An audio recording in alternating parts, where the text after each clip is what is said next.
Ah, the sequel, where we try to strengthen the weaknesses and fill in the gaps that we left in the first movie. So, with Addams Family Values, they did just that. And in doing so, they created a product which is kind of both better and worse. And certainly worse in the way that matters.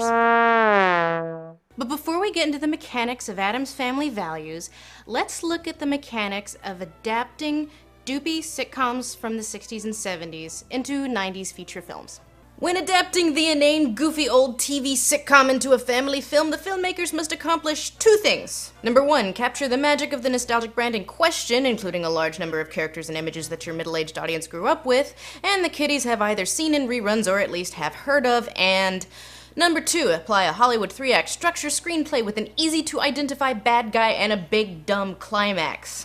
Sometimes criteria number one is optional. Given that the source material for these movies tended neither to have a easy-to-identify bad guy, nor ever a big, dumb climax, the result was always going to be kind of a contrived, shitty movie. But even though the Addams Family movies adhere to both of these rules, especially the second one, they're still the strongest of this deluge of sitcom adaptations that happened in the 90s. A mixed bag, you might say. So, with that in mind, let's examine Addams Family Values. First, let's compare the structure of the first movie to the second movie. In the first movie, there is a flimsy, easy-to-identify bad guy, yes, but she's not in the movie all that much, and she takes a backseat to the hijinks of the family itself. There is a climax, but it is not as big, dumb, or drawn out as a lot of family movies in the 90s were. And that ended up being one of the bigger criticisms of the first movie. It had a flimsy plot. So when Addams Family Values rolled around, they were like, hey, let's give it a better, stronger, more integrated plot. And plotting it they did. Thing is, this movie has basically the exact same plot as the first movie, only instead of a gold-digging mother figure trying to manipulate Uncle Fester into getting the family money, it's a gold-digging murderous wife figure trying to manipulate Uncle Fester and get the family money. I should note that this is also pretty much the exact plot as the Beverly Hillbillies movie. So let's talk about Debbie. Hi, Addams residents. For those playing the home game, here is the plot of Addams Family Values. Morticia gives birth to a beautiful, mustached one-year-old in her uniquely Morticia way. I'm going to have a baby. Right now. And after Wednesday and Pugsley attempt to murder the baby a few times, Morticia and Gomez decide that they need a new nanny, who comes in the form of Debbie Jelinski, played by Joan Cusack. What the family does not realize is that Debbie is no nanny, but a serial killer. Just go with it. All we can say is, bachelors beware. She's out to marry Uncle Fester, murder him, and then take all of his money. Which, of course, ends up being easier said than done, since all Addamses seem unkillable. And also made of ham, in that Christopher Lloyd's fat suit is made entirely of ham. You remember what we were like? I hated you! You chew that scenery, Chris. Chew it, yum nom nom nom nom. He was asleep. I opened his skull and removed his brains! You did? The thing is, Debbie is not one of those villains that is universally loathed by audiences. In fact, as far as non-animated female villains go, people actually seem to like Debbie. I have to attribute this to the fact that Joan Cusack is so go hard or go home with her performance. I'm saying I want you dead and I want your money. And she's much more memorable than What's-Her-Face from the first movie. She also borders on self-aware parody, some of the time.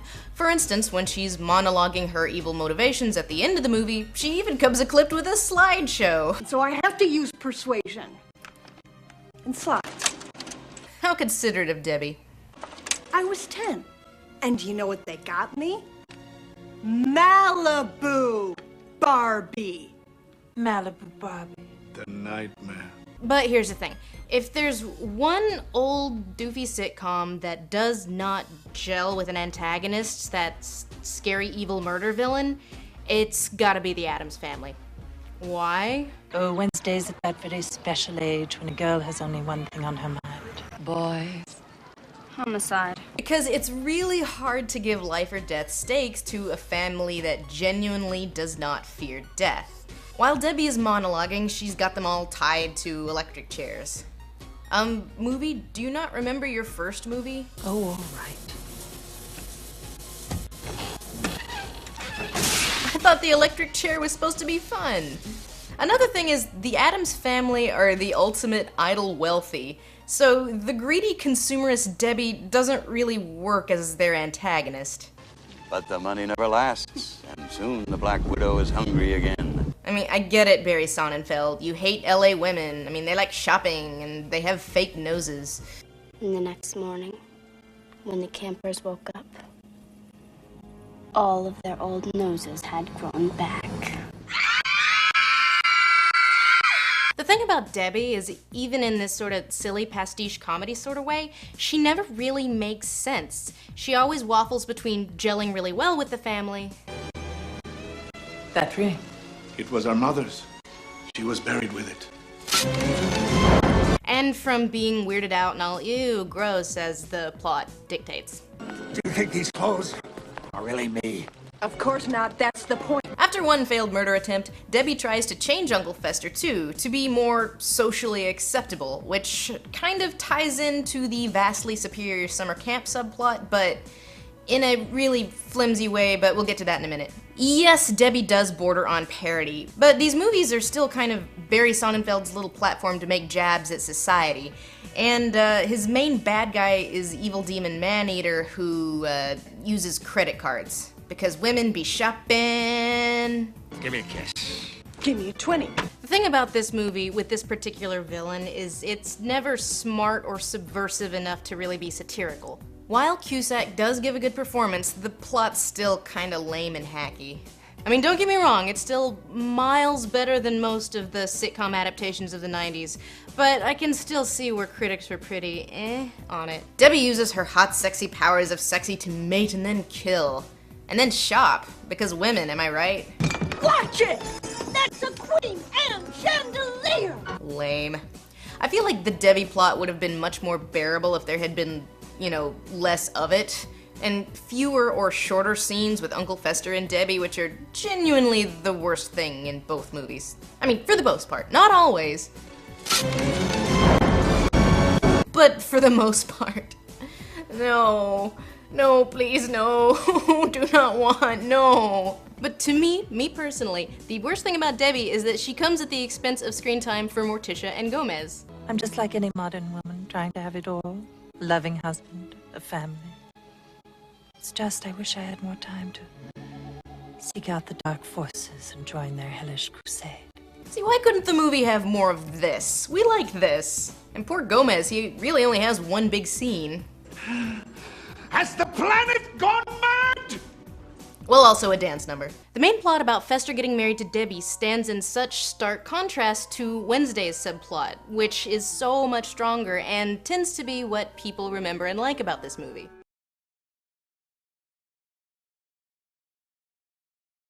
So Debbie gets the kids out of the way by sending them to summer camp for rich kids, where Wednesday and Pugsley are thrust into this really pretentious society that fancies itself progressive and loving, but really demands conformity, and also eschews realities that it finds uncomfortable. Sonnenfeld's depiction of the modern 90s is that of an unbearably pretentious society, and it stands in contrast to the Addams family, because, you know, they keep it real.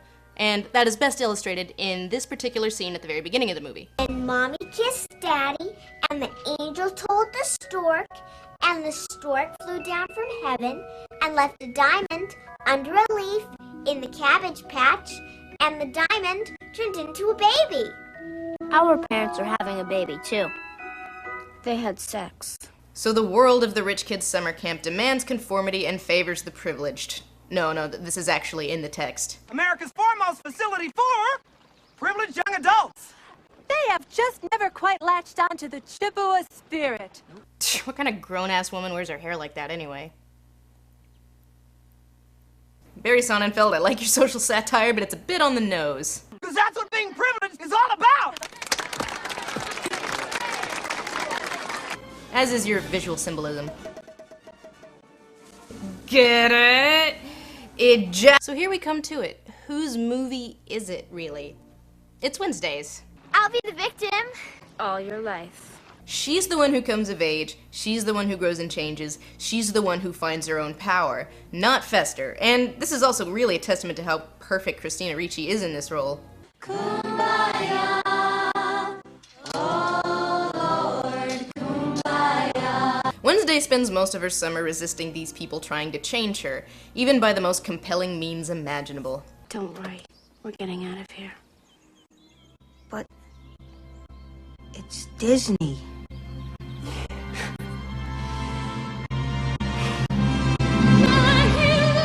I see someone couldn't get the rights to the songs. But eventually it proves too much, and Wednesday succumbs. So at the end, the camp counselors put on this play about the first Thanksgiving, which comes during the end of summer for some reason. Anyway, and it features the wrongest everything ever. How? I am Pocahontas, a Chippewa maiden. Apparently Pocahontas was at the first Thanksgiving. Normally, I really can't take the whole kids versus adults plots that you see in family films because they always come across as so, like, fake and disingenuous. But that's sort of the brilliant thing about this movie. The adults in it are pushing a comfortable lie onto the children, which most of them readily accept, and the few that see through the bullshit are ostracized.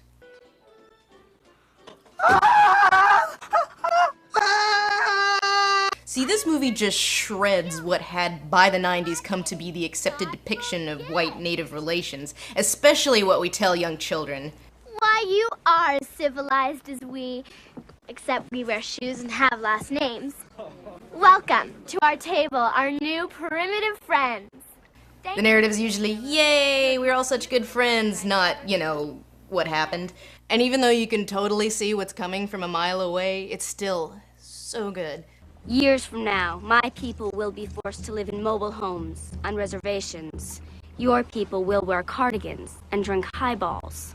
We will sell our bracelets by the roadsides. You will play golf and enjoy hot hors d'oeuvres. My people will have pain and degradation. Your people will have stick shifts.